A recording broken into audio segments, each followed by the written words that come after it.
भगवानले एउटा जिन्दगी दिए त्यो नै हाम्रो लागि ठुलो कुरा हो।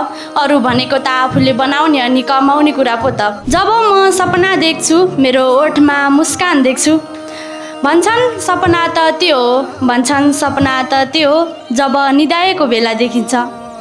त्यो जस मेरो सपना खुसी भेट्छु।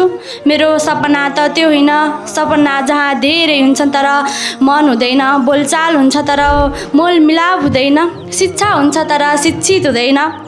समस्यामा डर होइन भरोसा दिलाउँछ, अहङ्कार होइन म आफूले आफैलाई संस्कार सिकाउँछ।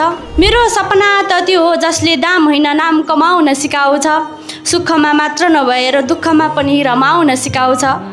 जहाँ धेरै धन हुन्छ तर मन हुँदैन, जसले खाना दिन्छ तर भोग मेटाउँदैन, पानी दिन्छ तर प्यास मेटाउँदैन, लुगा दिन्छ तर शरीर ढाक्दैन, बाटो देखाउँछ तर गन्तव्यमा कहिल्यै भेटाउँदैन।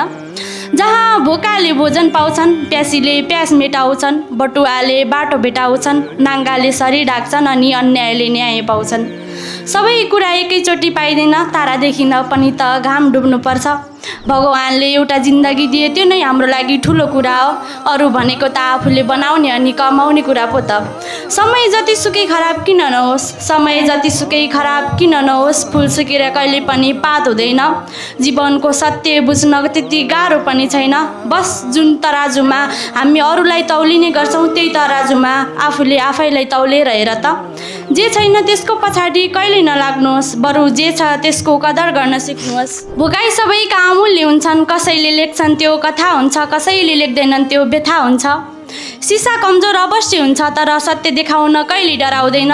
इमान्दार मान्छेले जीवनमा एउटै भुल गर्छ, उसले अरूलाई पनि आफू जस्तै इमान्दार ठान्छ। मान्छे कोही पनि गलत हुँदैनन्, मान्छे कोही पनि गलत हुँदैनन्। कसैलाई समयले कसैलाई स्वार्थले कसैलाई बाध्यताले गलत बनाउँछ।